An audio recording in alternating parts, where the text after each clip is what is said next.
caso del Chaco, la reducción Napalpí se creó en el año 1911. Tenía una población al año 1924 de alrededor de 1.000 personas, fundamentalmente de los pueblos Com y Mocoy, en un 90%. Y la verdad que las condiciones de vida en esta reducción eran paupérrimas, eran miserables, le pagaban con mercadería vencida, con ropa usada, vivían en una situación de explotación laboral desde que salía el sol hasta que se ponía, en el destronque, en la recolección de algodón, y hacen una huelga muy importante porque paran todo el trabajo de la reducción. Se instalan en una toldería con toda su familia, las dos comunidades de los pueblos Com y Mocoy, y son reprimidos salvajemente en una decisión política de hacer escarmentar la protesta que se llevaba adelante. Se estima que son alrededor de 130 los hombres de la Policía de Territorios Nacionales y la Gendarmería Volante que disparan con sus fusiles Mauser sobre la toldería durante 1 hora estimativamente, y se calcula, se estima que son alrededor de 400 las víctimas,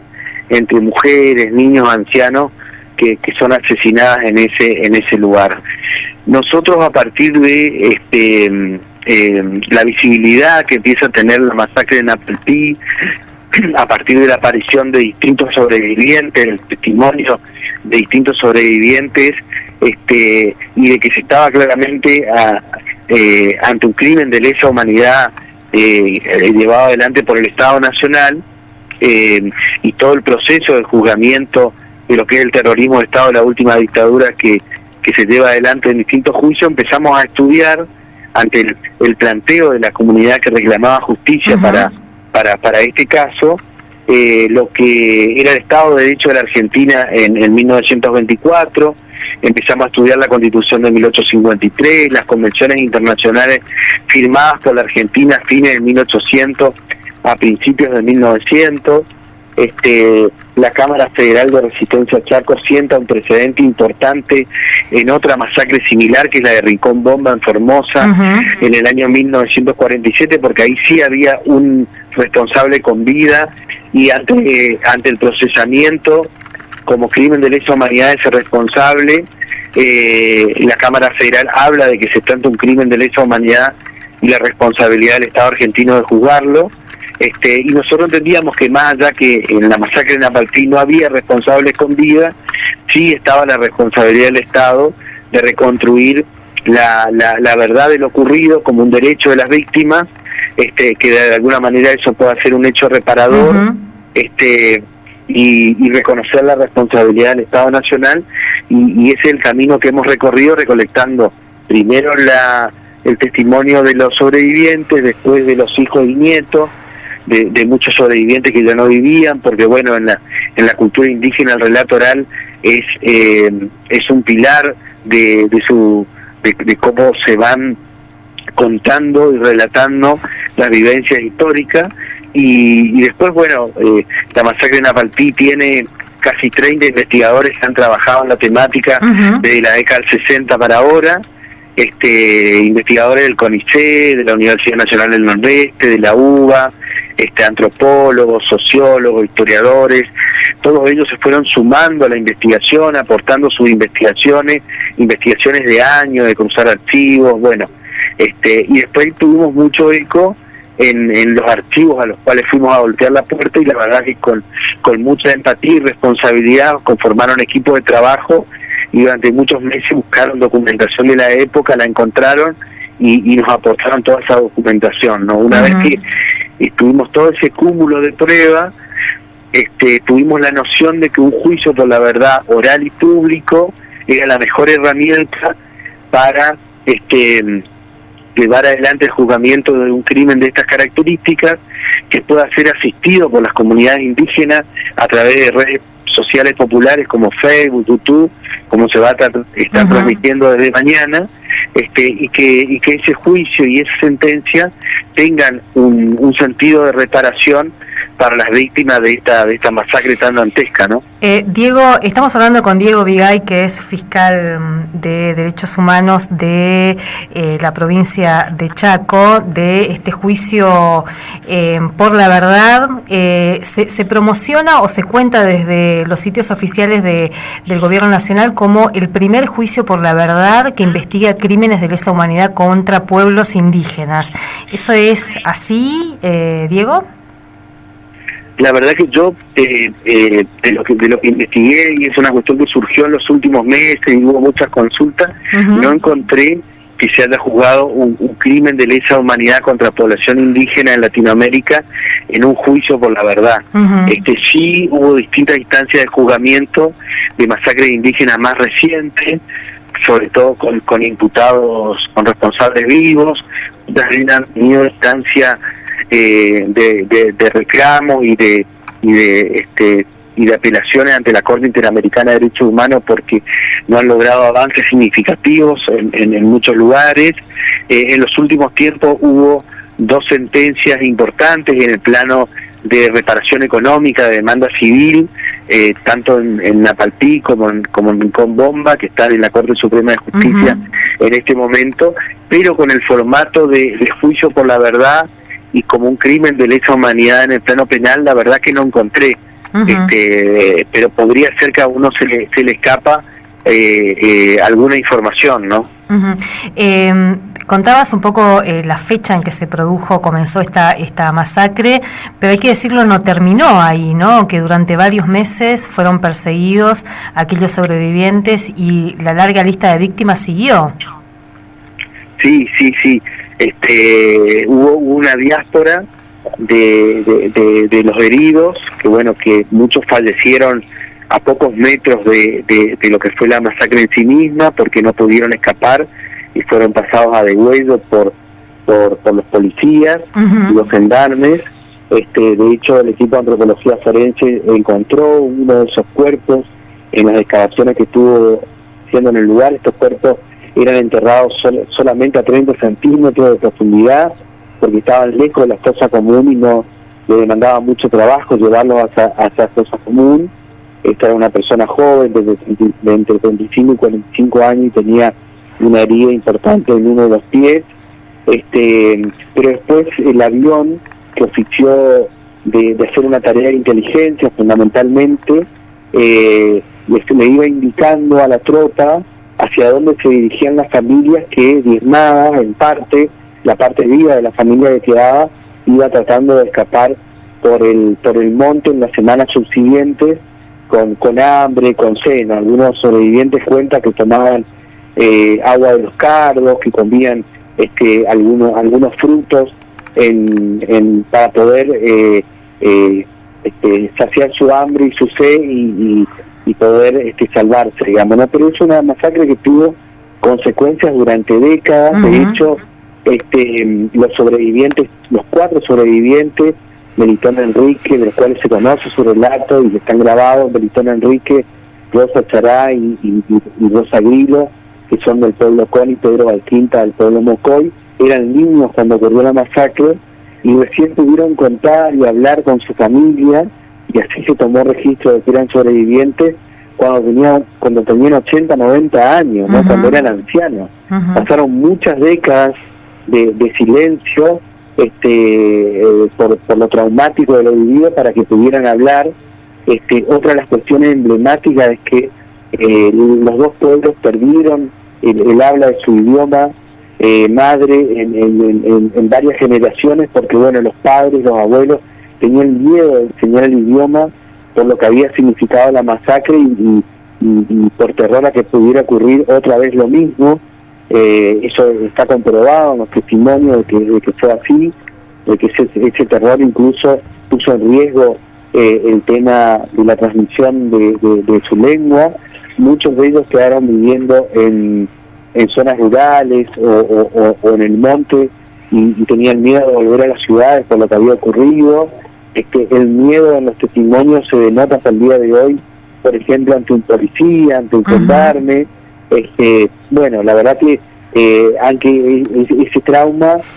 al no tener herramientas para poder abordarlo, ha quedado hasta el día de hoy, y recién estos últimos años la comunidad ha empezado a hablar con más profundidad y ha hecho todo un proceso de reconstrucción de la memoria histórica, con trabajos como por ejemplo el historiador Juan Chico y una serie de docentes bilingües que han hecho todo un relevamiento en la comunidad, y muchos de ellos van a ser testigos del juicio, ¿no? Diego, pensaba que también en este contexto, ¿no?, donde hay también todo un clima bastante complejo, ¿no?, con discursos de odio, con algunas manifestaciones ya no tan periféricas, reivindicando el racismo, la xenofobia,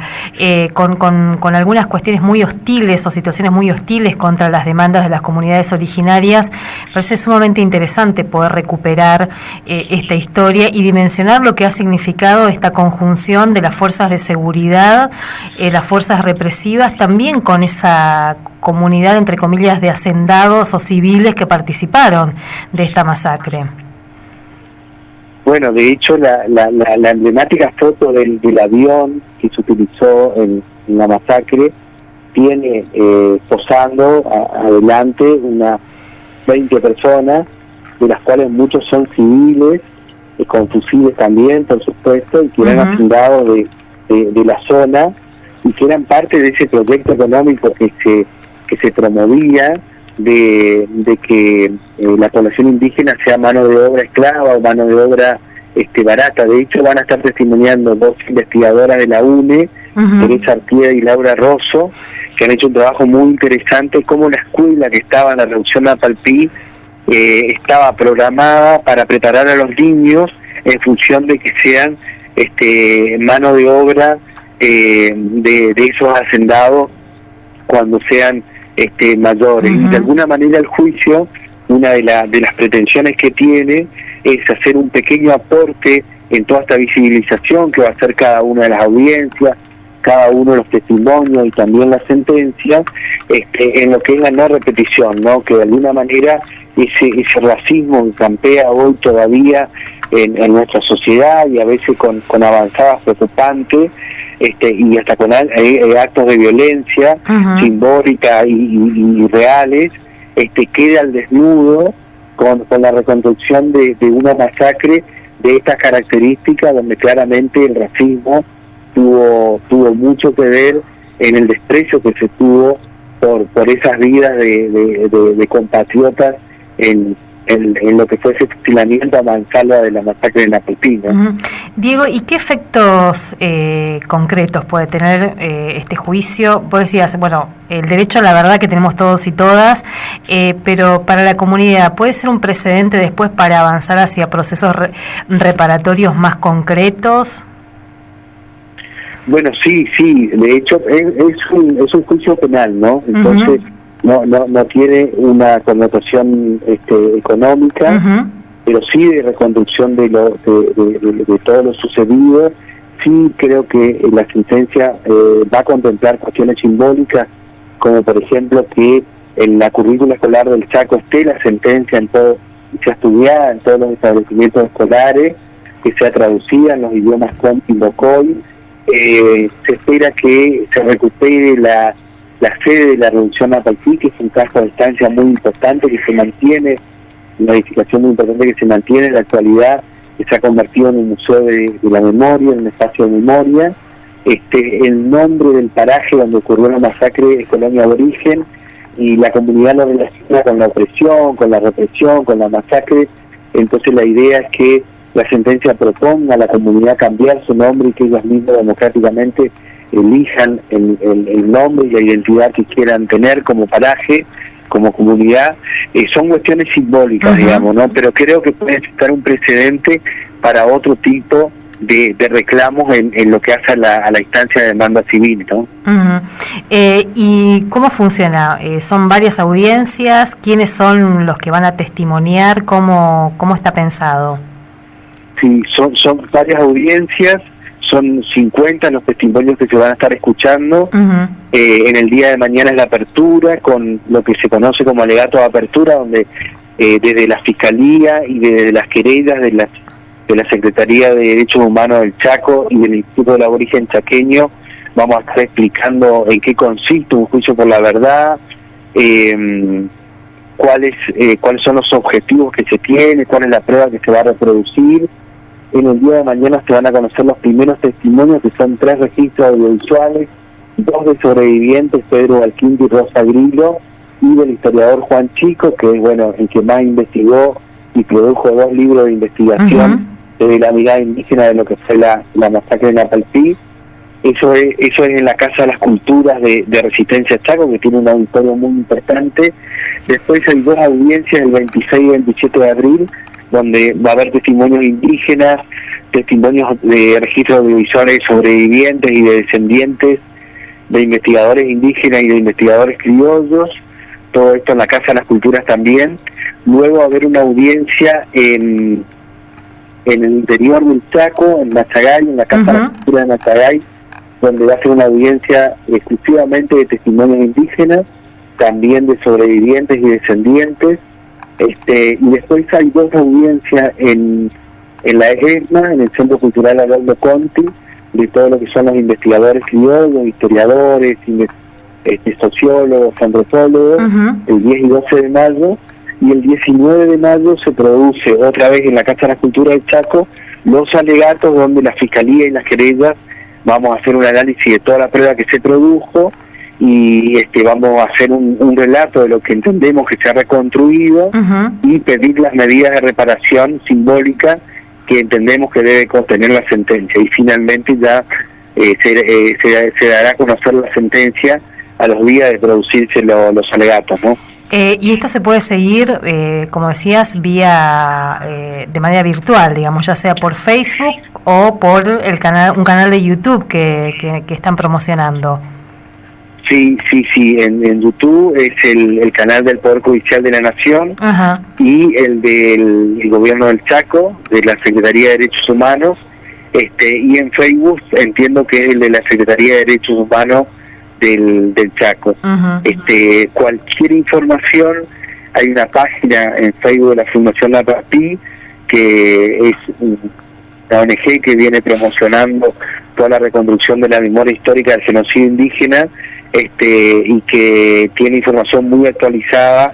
para poder acceder, por ejemplo, a los links donde ver el juicio todos estos días, y tengo entendido que va a quedar colgado en esas plataformas, con lo cual si alguien no lo puede ver de manera directa, lo puede ver después en diferido, ¿no?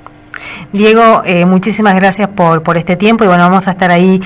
siguiendo desde aquí atentamente este juicio, y además lo que implica, ¿no?, la posibilidad de acceder casi 100 años después a este hecho, a reconstruirlo y pensar esto que decís, las medidas que son necesarias, que son las medidas reparatorias que deberíamos estar discutiendo para este pueblo que aún hoy sigue sufriendo violaciones a los derechos humanos, que me parece que es tiempo de desnaturalizarlo también. Así que bueno, muchísimas gracias. No, muchísimas gracias a vos, un gusto, hasta luego. Hasta luego. Diego Vigay es fiscal federal de la provincia de Chaco, integra el área, la Fiscalía de Derechos Humanos de esa provincia, y es uno de los impulsores de esta causa, que mañana es la primera audiencia de este juicio por la verdad que investiga la masacre de Napalpí, una masacre producida en la provincia de Chaco en 1924, y que, como lo decía también Diego Vigay, sería el primer o la primera masacre indígena investigada en Argentina y en América Latina como crimen de lesa humanidad, pensando en ese tiempo, en los comienzos del siglo pasado.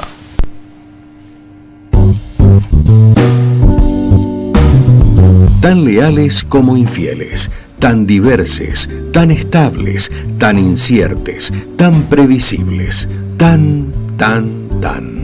Otro aire, recostades en algunas incertezas.